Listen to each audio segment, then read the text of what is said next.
Today, we're going to talk about chapter 23 in the Smart Sales System, which is qualifying prospects. Basically, we're talking about figuring out how good of a quality the prospects are that we're talking to. And this is an extremely important area. The reason why is because time is one of our most valuable resources. You can do things to get more money. You can borrow money. You can buy more equipment. You can buy supplies. You can hire people. What you cannot do is buy more hours. You only have so many hours in the day, so many hours in the week. And as a salesperson, there's only so many hours that you can prospect and meet with clients or customers. In order to be successful and in order to optimize your sales results, you need to get good at using your time in the best possible way. And so that's what we're going to talk about here today, because being able to qualify prospects and determine this is a good prospect or this is a bad prospect will help you to make better decisions on how to use your time. And this is a key to success. Related to that, one concept to kind of always think about is opportunity cost. And if you aren't familiar with the concept of opportunity cost, this is basically when you choose something over another, what you give up when you choose to go down one path is your opportunity cost. Whenever you're a salesperson, because you can only deal with one thing at a time in most cases, I mean, you can send out a mass email to many prospects, but when it comes to making a phone call, to talking with a prospect, to meeting with a prospect, to doing a demonstration, working on a proposal, you, for the most part, can only do one thing at a time. And when you choose to do one thing, you're sacrificing not doing something else. Let me give you an example. So if you get an RFP and you choose to respond to that, if you spend a few days building a beautiful proposal, what you're giving up is you're giving up prospecting time. You're giving up time that you could have been sending emails, making calls, going to networking events. So your opportunity cost to work on that proposal was all of the leads and lead generation results that you would have accumulated by doing other activities. And so whenever you're deciding to spend time with a prospect, it's a good idea to think about what is the cost that I'm giving up. If I'm going to travel to go meet with a prospect, what are all the other things that I'm sacrificing that I can't do? And that's your opportunity cost. When you start to think in this way, you'll start to be more careful with how you spend your valuable time. And at the end of the day, what we're talking about here is doing everything you can to decrease the time you spend with bad prospects and increase the time you spend with good prospects. You only have so much time. There's only so many hours. So you can never completely eliminate talking to bad prospects, meeting with prospects that don't go anywhere. But if you can minimize and you can make better decisions on where you spend your time, that should have a direct impact on your sales results. Sounds pretty easy, right? Spend less time with bad prospects, more time with good prospects. The reality is that while that's pretty straightforward, this can be challenging for a few reasons. If you had a pie of all the prospects that you encounter in your daily sales activities, the majority of the prospects that you cross paths with really actually do not fit well with what you sell. And then a smaller slice of the pie we will consider as maybe fitting with what you sell. Let me just give you an extreme example here. So let's say that you sell a baby stroller. A good example of a prospect that's in the gray area here of that they do not fit is a couple that is not pregnant and not expecting a baby. If they're not pregnant, they do not need your product at all. There are also prospects that would fit in the gray category of maybe a couple is pregnant and expecting, but they've already bought a stroller. And so you may have an excellent product, the best baby stroller on the market, and the price is very competitive. But for those two types of prospects that I described, they do not fit with what you sell. So in the pink area of maybe need your product are couples that are potentially going to have a baby and they haven't bought a stroller yet. If you convert that to B2B sales, there are a lot of prospects out there that do not need what you sell at all. They just do not have a requirement, even as great as your product is. And then there are some that could benefit from what you sell, but they've already purchased what you sell, so they do not fit. Now, why is this important? Because if you look at this, there's a lot of salespeople out there that will just try to meet with every prospect that answers the phone. Every prospect that they cross paths with, they will try to schedule a meeting with. And think about if all those prospects that are in the gray area, if you're spending your valuable time meeting with prospects that do not fit at all, call, you are wasting your valuable time. And so what we're talking about here today is to figure out where the prospect is on this. And it can actually get even a little bit more complicated, because if we drill into the pink area here of those that may fit, we can divide that up in that some of those may fit, which means they haven't bought it yet and they potentially could use what you sell. And then there are some in that quadrant where there's a fit. There's definitely a fit. They definitely need what you sell. So if we go back to the baby example here, there could be a couple that's trying to have a baby and they're in the pink area. Maybe they're going to need what you sell in the future. And in the blue area, this is couples that are definitely pregnant right now. There is a true fit and they haven't bought what you sell. We could drill into that a little further to say it fits right now. So this means there is a fit and they are ready to purchase right now. So what does this mean to us? Well, if we break down that quadrant in these ways, this can help us to identify some key mistakes that we might make as salespeople. So the very first mistake, and I've already talked about this, is the first mistake is that we try to sell to everybody. What this often looks like, we've talked about product selling salespeople who are just go out and try to talk about their product to as many people as they can. And these salespeople will maybe try to meet with anybody who will take their meeting. And what this looks like is this looks like trying to sell to everybody. Any meeting they can get on the counter, they will spend their time with. And this is error number one. This will equal a lot of wasted time. You don't want to meet and spend your valuable time having appointments and driving to appointments with prospects that are in the gray. The other error that's on the other extreme is where salespeople only focus on there's a fit right now. And a lot of times it's those product selling salespeople as well that they're looking, do you need what I sell? And either yes, no. If you don't, I'm going to move on to try to find someone that needs what I sell. This is another mistake on the other extreme, because just because someone does not need what you sell right now does not mean that you should not spend your valuable time talking to them. Let me give you an example of this scenario. So throughout this training program, we've been talking about an example scenario of selling web design services. I get emails all the time from web design companies that are saying, are you looking to redo your website? Do you need to redo your website? And when they're contacting me with that sales pitch, what they're looking for is do you need what I sell? Is there a fit? And primarily, is there a fit right now? Because are you looking to redo your website? Now, if I'm not looking to redo my website right now, then they think that I don't need what they sell. But the reality is that we could at least start the conversation and maybe talk about it later. That's the error of only focusing on it fits right now. Now, what we want to do is we want to do something in the middle. And what we want to do with our sales prospecting efforts is focus on the entire quadrant and start conversations with the prospects where there may be a fit or there is a fit, and definitely with those that have a fit right now, and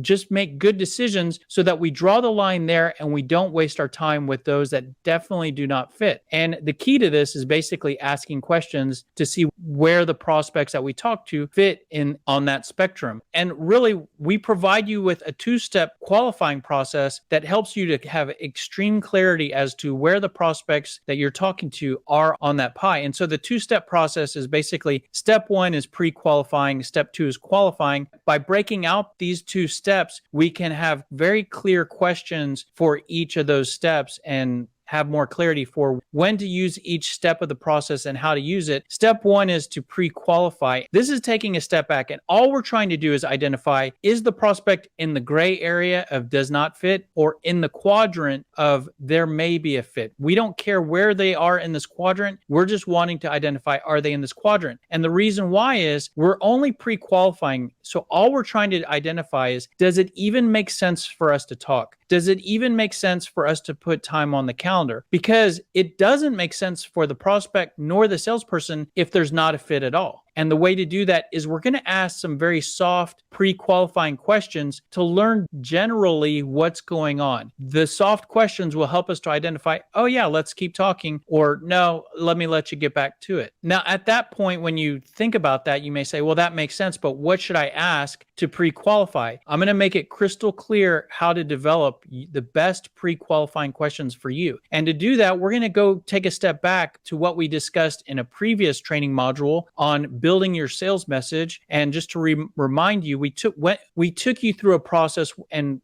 for this process, we used an example service of web design services. And so we built a sales message targeting selling web design services to small businesses. We identified some benefits that that service can deliver. We identified some pain points. Now, here's where we start to develop your pre-qualifying questions. Once we identify the pain points that that service or product can help make go away, good pre-qualifying questions are to determine, does the prospect have pain that you can make go away? Because if the prospect does not have pain, then it might not make sense to talk. If everything is great, then it might not make sense to talk. If you are a doctor and you sell medicine, it would not make sense for you to spend your very precious time talking to a patient that is not sick. So we want to identify, does the prospect not feel well in the area where you have something to offer? Now, in order to develop good questions to find that out, we can look at the pain points, and those pain points can help us to create pain questions, because for each pain point, there's one or two questions that you could ask the prospect to identify, does the prospect have challenges or concerns in this particular area? We can also create current state questions, which are questions that identify what is the prospect generally doing in the area where you have something to offer. Now, the current state questions could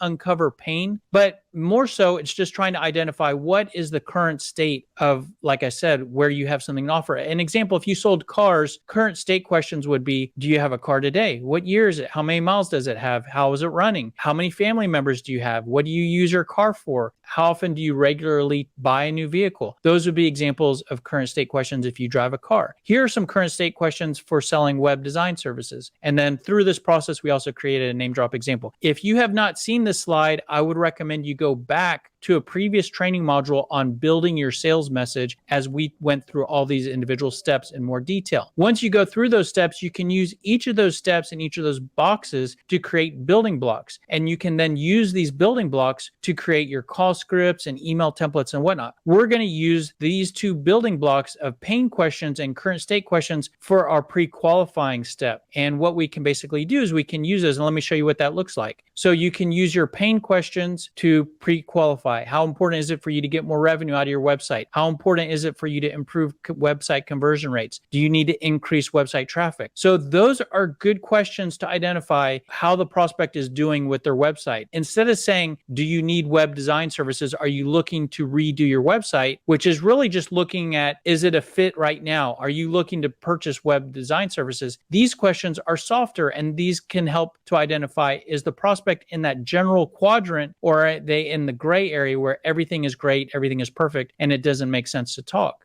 During the pre-qualifying step, we could also ask current state questions. Do you currently have someone that makes changes to your website? Because they might not want to redo their website, but they might need to make small changes. That's a reason to have a conversation. When was the last time you refreshed your website? Again, whether or not these are perfect questions for web design services is irrelevant. This is to give you some ideas of how to build your current state questions. And these are unique for everybody, although they can be generally similar from product to product. There's a key point in the sales process when you should pre-qualify. And so if I take a step back to the sales process that we recommend you go through, and we talked about this in a previous training module. If you haven't seen this slide and it's not clear what I'm talking about next, I recommend you go back to a previous training module on building out your sales process. And the sales process that we recommend is going through these three steps. So step one is the interaction, step two is the conversation, and step three is the explanation. And just to remind you of what step one is, which is the interaction, this is your cold call. This is when you're talking to the prospect for the first time. And the goal here is not to sell the product. The goal is to sell the next step in the process, which is the conversation. So all we're trying to do at this point is identify, does it even make sense for us to talk? And remember, that's the goal of pre-qualifying. So it's only in the interaction step when we want to pre-qualify. And we don't need to worry about doing step two in the qualification process, which is harder qualification, because it really doesn't matter. We're not trying to sell the product. We're just trying to sell the conversation. So this is where we pre-qualify. This is where we ask our pain questions and our current state questions. Once we do that and we sell the conversation and we progress through that process to the conversation step, that's where we can progress to start to qualify the prospect. And this is where we're going to basically determine how real the deal is. So we're talking to a prospect and now we're trying to learn more information about them. This is where we need to make a decision. if we're going to spend more of our valuable time with that prospect. So we need to determine, is this a prospect worth us spending our valuable time? Is this prospect worth us traveling to go see them? Is this prospect even worth us putting a 1-hour demonstration on the calendar? Is this prospect worth us spending 3 days to create a beautiful proposal? And basically, the way that we determine where the prospect is on this spectrum of is it a fit right now is to ask deeper probing questions. We group them into 4 categories. So the 4 areas to measure the prospect in order to fully qualify them are, the first area is to determine if the prospect, if there's a need to purchase your product or service. Does the prospect have the ability to purchase your service? Does the prospect have the authority to purchase your service? And does the prospect have the intent to purchase your service? Now, I'm going to go through each of these categories one at a time. I will explain what each category is, and I will actually give you example questions that you can copy as is or use as a guideline to build your questions. But basically, starting with the first category of need to purchase. So this is asking questions. Does the prospect truly need what you have to sell? You could end up in very productive conversations with a prospect, and they might seem extremely interested, and you're selling it, providing a demonstration, and they love your product. But do they need what you sell, or do they want what you sell? So if you sold cars, you could have someone come in the showroom and they love the car that you have, and they ask you to take them out on a test drive, and they love the new car. But if you were to ask them a question of, what are you driving today? Let's say that the car they drive today is only 6 to 12 months old. They could love the car that you're showing them, but when you find out that the car they drive is only 6 to 12 months old, what does that tell you? That tells you that they most likely want what you sell, but they don't need it. I mean, they might end up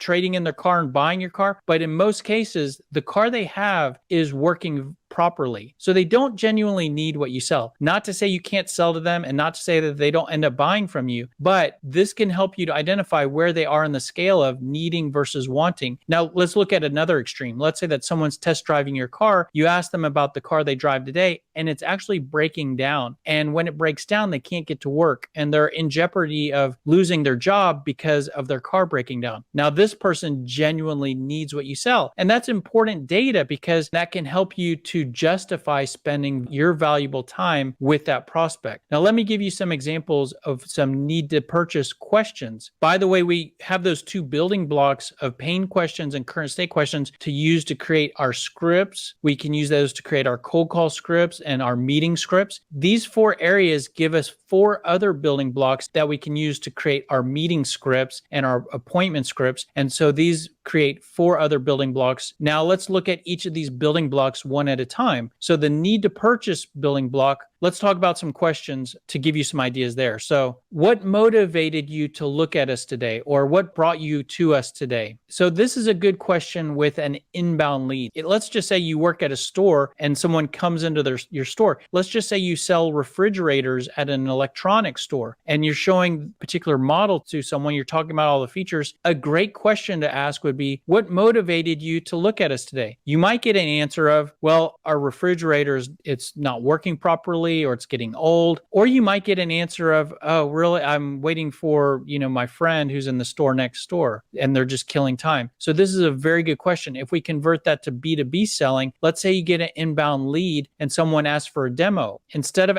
just, saying, oh, sure, and then doing a 1-hour demonstration of your product, you could ask them, what motivated you to contact us and ask for a demo? You might get very valuable information there. Do you mind if I ask why you took time out of your schedule to meet with us? This is a great question to ask, whether it's an inbound lead or an appointment set with a cold call. A lot of times you might set a meeting with an executive, and they take your meeting, and you might assume you know why they took your meeting. But a great question to ask in the beginning of the meeting is, hey, listen, I know why I like meeting with CFOs and why it's worth my time to meet with you. Could I ask you real quick, I know you're busy. Why did you take time out of your busy schedule to meet with me? This could give you very valuable information that you might not already know. They may say, well, our system is expiring at the end of the year, so we're just in the early stages of figuring out what to do. Or they may tell you, hey, listen, the person that set the appointment, they wouldn't let me get off the phone, so I said I'd meet with you. Well, while that's not great news, that's very valuable information. What improvements could you see from if you make this purchase? You might know what improvements that your product or service can make for them, but get them to tell you in their own words. What will happen if you don't purchase something? This is a great question. A prospect may say, "Oh, your demonstration's great. Oh, I love it." Well, what happens if you don't purchase something? Now, this is a good question because let's say that they have a system in place and it's working okay. Well, if it's working okay, they may love your product, but if they don't purchase your product, if things are okay, that's good information, because what that means is that you may progress the deal through the sales process, get meetings and have great discussions, present your proposal, and they may love your pricing. But at the 11th hour, the deal may stall out and the prospect goes silent on you. And the reason why is because they don't genuinely need what you sell. And they don't need what you sell because nothing major happens if they don't purchase anything. And if nothing major happens, then it's hard to justify spending money on what you sell. Now, the other extreme to that is that what happens if you don't purchase something? Well, if we don't purchase something, our current system will not be supported. And then if there's a system failure, we could lose millions of dollars because we don't have someone to fix our system. So, the answer there is very valuable. Is there a date when this purchase needs to be made by? Maybe the date needs to be made by this particular time, or there's a big problem. Or if the prospect says, not really, the sooner the better, but we could keep using our current system for another year. Oh, well,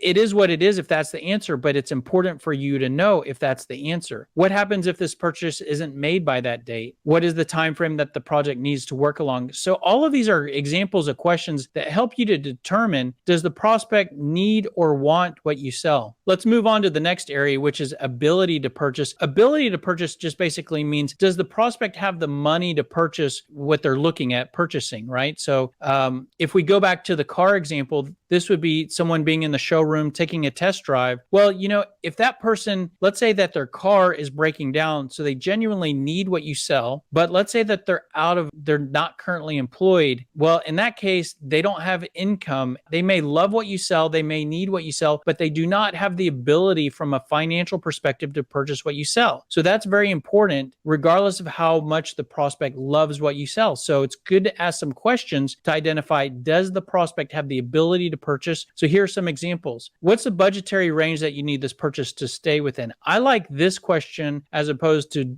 do you have money to spend, or are you able to purchase this from a financial perspective? I also like this question phrased in this way of, what is the budgetary range that you need this purchase to stay within, instead of asking, what's the budget available for this? If you directly ask, what's the budget available, or what are you looking to spend, that's a flawed question for a couple reasons. One is the prospect might not give you an accurate answer because they might think that takes away their negotiation power. And when you just ask, what is the range that you're trying to stay within, they may feel more comfortable just giving you the range, so they don't have to actually give you an exact number. And that can provide some valuable information. And it's kind of meeting in the middle. It's not asking the prospect to show you all their cards, but it's getting a little bit of information from them. You could ask them, is there a budget approved for this? That's important to know. But then you also might want to identify, have the funds been allocated to this project? So some organizational details there that just can help you to identify in B2B selling if the money is available, and it will be available at the end of the sales process. What budget or department will this purchase be made under? A lot of times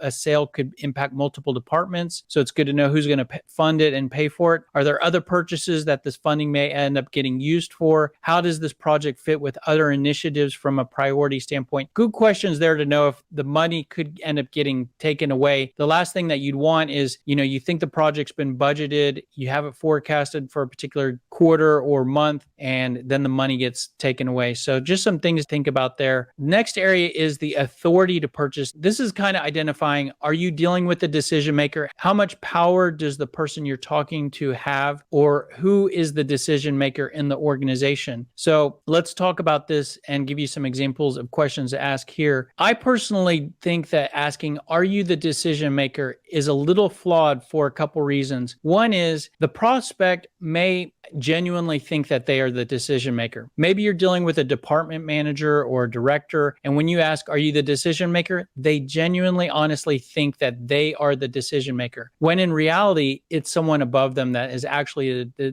decision maker. So when you ask, are you the decision maker? They say yes, but it's not the accurate answer. Another more cynical view could be, when you say, are you the decision maker? They don't want you to go around them. they want to make sure that they stay the main point of contact for you. So when you say, are you the decision maker? They just say yes, because they don't want you trying to cause waves in the organization. So I don't like asking, are you the decision maker? But you could ask that. One way that I like to get really valuable information is to ask, what is the decision-making process? So they may respond to that by saying, I'm the decision maker. You can just flatter them and say, oh, great.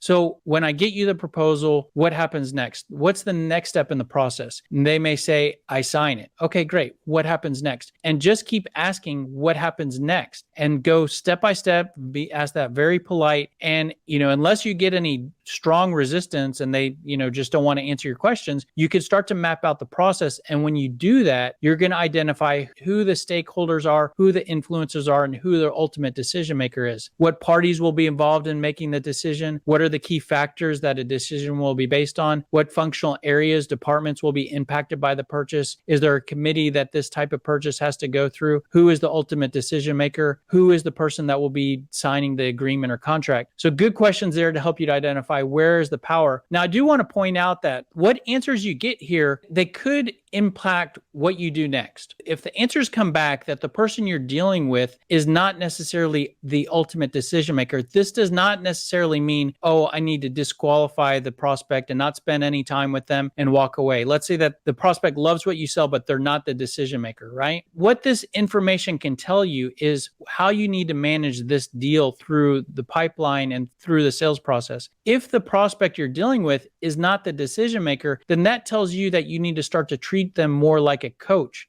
You need to help work with them to get the decision maker involved. So when you identify that the prospect is not the decision maker, this can help you to be a little bit more cautious with how much time you spend. But what you can do is you can then get the person that you identify as the decision maker, maybe not as your point of contact, but at least get them involved where they're aware of the project. Maybe they sponsor the project you're working on. And one way to do that would be to say, so let's say you identify that the person's manager is involved. So let's say you're dealing with the operations manager and you identify that it's the director of operations that is the decision maker. So it would be nice to try to get working directly with the director of operations. But what you could do is you could say to the operations manager, okay, great. During our standard proposal process, what we typically do is we interview the director of operations just to make sure we understand their key interests and get their input as we're building the proposal. What's the best process for getting that meeting on the calendar? So that's a way to start to get the director of operations involved. You can still use the operations manager as your key point of contact. So just some tips there for how to manage the deal. The fourth step is intent to purchase. And this is one that can often get overlooked. And so what we're talking about here is, does the prospect have the genuine intent to purchase from you? Not do they have the genuine intent to purchase at all. Let's go back to the car example and look at what this might look like in a real simple scenario. So let's say that someone comes onto the lot, they're talking to you about buying a car, their car is breaking down, they need to purchase, they have a job and they have money to spend, so they have the ability to purchase, they have good credit, they have the authority to purchase, they're the decision maker. So you could look at those three qualities and say, this person needs a car, they like the car that you're selling, you're talking to them about. So you could say, this is a layup. I'm going to close this deal. But what you don't know if you don't ask the right questions is their intention to buy from you? They're sitting there spending up your valuable time asking about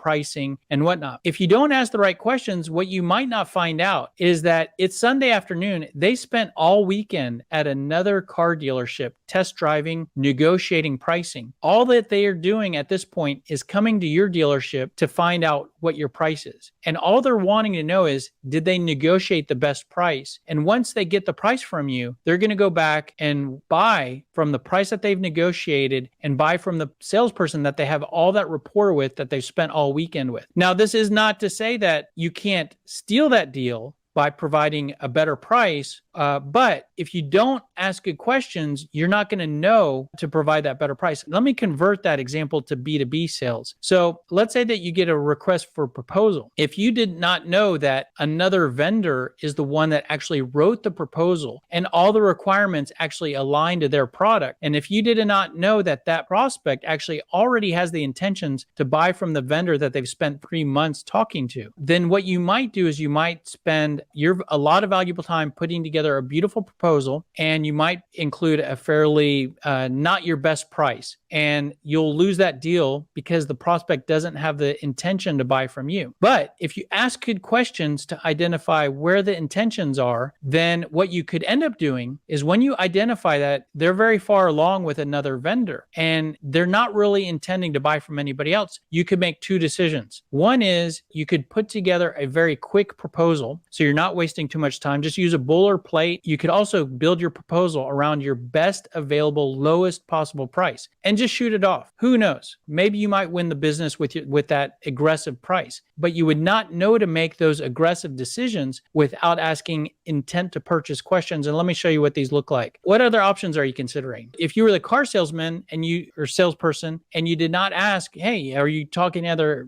have you been to any other dealerships? You would not know that they might have intentions to purchase from somewhere else. So what other options are you considering? It's a very fair question. What other vendors are you looking at? How far along are you in discussions with them? So if they say, yeah, we're talking to company X, okay, how long have you been talking to them? How far along are you? Now, bear in mind, they might not answer these questions, but maybe they do. If you're very direct with how you ask these, you might get some very valuable information. If you find out that they're talking to another vendor, hey, ask them, how do you feel about their product? What do you like about them? What don't you like about them? How do they compare to us? Is there any reason why you would choose us over them? You might ask these questions. They may give you like a lot of answers that show you that they're not likely to purchase from you. And either A, this can tell you that you need to share with them key differentiation information and competitive information to correct their understanding, which you might not have known to share that information without asking these questions. Or the answers to these questions might tell you to not to spend your valuable time working with them and that you can walk away. If you had to make a decision today, which way would you lean? So these are questions that can help you to identify where does the prospect line up in their genuine intent to purchase. So now back to the sales process. Interaction, conversation, explanation. We already talked about the interaction is where we pre-qualify. And the only goal of the interaction step is to get to the conversation, to identify, does it even make sense to talk? Well, once you're talking, now you need to identify, is it a deal for real? So when we're in the conversation step, the goal here is to qualify. Is this deal for real? Is this a prospect that I should spend my valuable time with? And the way that you do that is you could continue to ask more of your pain and current state questions because they pre-qualify, but they also qualify because if you can identify more and more pain, that helps you to qualify.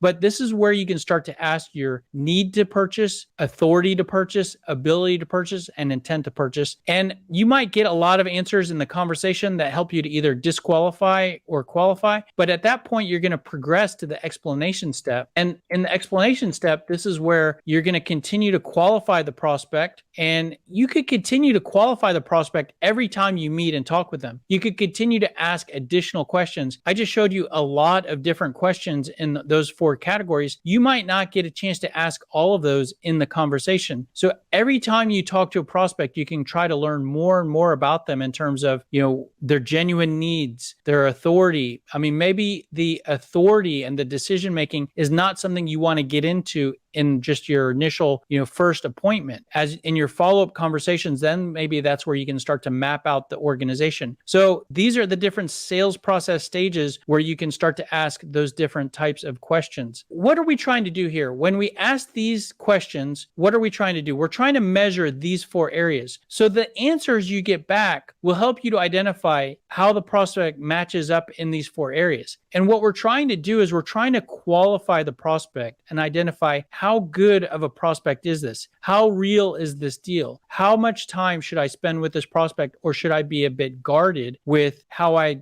deal with this prospect? Instead of flying out to meet with this prospect, should I try to do a virtual demo? Should I send this prospect a recorded demo? It's the answers to these questions that will help you to make those decisions. Now, when you ask questions in each of these areas, you're going to identify if the prospect is weak or strong in these areas. And the prospect could be strong in a few of these and weak in a few of these. In order for the prospect to be fully qualified, they would need to be strong in all of these areas. If a prospect needs your product, has the authority to purchase, intent to purchase, but doesn't have any money, you need to be cautious. If the prospect needs your product, has the ability to purchase and in terms of money, but is not the decision maker, that's a common scenario when you end up selling at the department level manager, where you might get their time, you might get them to a demo. They may love your product, they may hate their existing system, they may want change, but they're not the person that signs the contract. So you may end up thinking, oh, I have a great deal here, and this is going to be a huge deal, and it's going to make me hit my number. But the reality is that they do not have the authority to purchase. The contract gets signed by someone else. That someone else might not even know that they're spending your valuable time in demos. And that's a very common scenario. The way to avoid that scenario is find out where the authority is, who that decision maker is, and get them involved before you spend your time either doing demonstrations or building out proposals. So the key here basically is figure out which of these areas a prospect might be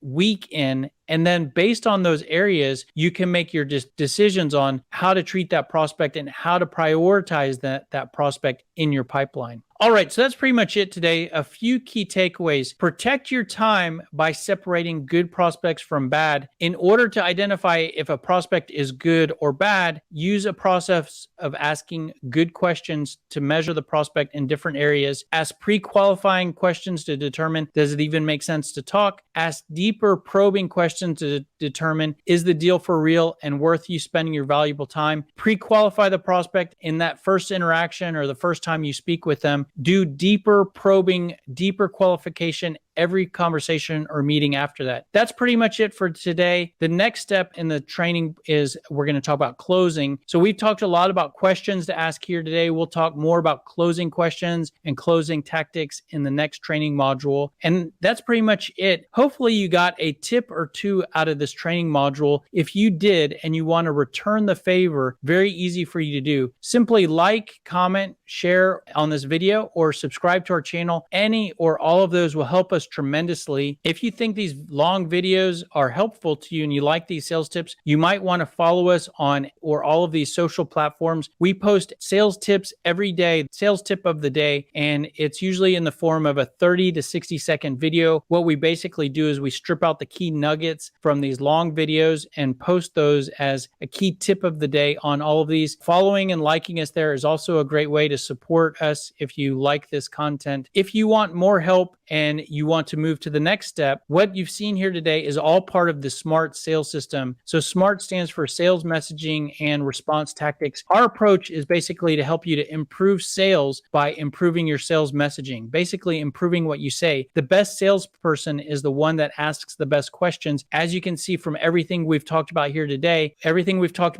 is improving the questions you ask and what you say, and it's all put together in a system. We talked about a two-step process here today. That is how the SMART sales system works. It is an actual system and process that you can implement. And it starts with level 1, which is the SMART sales system will help you to build your sales message, and it'll take you through a process of organizing your thoughts around your product, what you sell, your benefits, your pain points, your pain questions, and customer examples. Once you've organized all of that, the SMART sales system will help you to build out your sales scripts. Basically, once you've organized all those thoughts, it's very easy to create building blocks, and you can use all of those building blocks to create call scripts, emails, voicemails, objections, and more. And then the system will take you to level 3, which is kind of the how-to. So once you've organized basically your, like what we talked about here today, once you've organized your qualifying questions and your pre-qualifying questions, it's about how to use those when you're cold calling and when you're doing demonstrations and when you're meeting with prospects and when you're on your first appointments. So this is the SMART sales system, and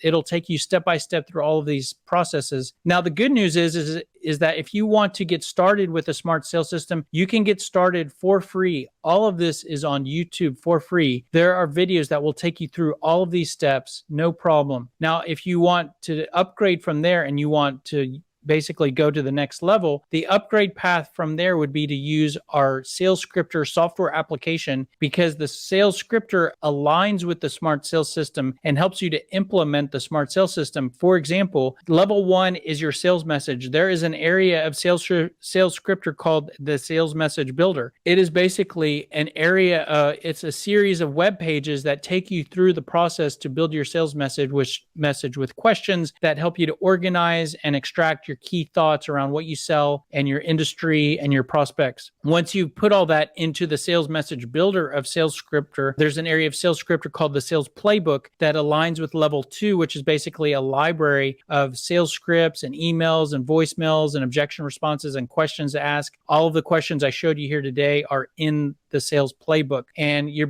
playbook basically gets filled in with your sales message. And that's how Sales Scripter builds a custom tailored sales playbook, custom tailored to your product or service and your industry. And then once you've done that, then you can move to level 3 with Sales Scripter helping you with cold calling, objection handling, cold emailing, and whatnot. And it's all do it yourself, a monthly subscription. But if you want to upgrade from there, the upgrade path from there would be you can actually purchase coaching hours with me, and I will work with you to go through each of those steps one at a time. I can help you to get in Sales Scripter and answer all the questions to build your sales message, brainstorm your benefits for your product or service, brainstorm your pain points, and develop your questions to ask, develop your qualifying questions, fine tune your scripts and your emails and your voicemails and objection responses, and then help you with level 3 as well. If you are interested in that, but you want another option, you're not ready to take any of those steps, another option is to purchase the book that I wrote called The Smart Sales System, Sell Smarter, Not Harder. You can get a copy on Amazon. Basically, the book aligns with those 3 levels that I just showed you.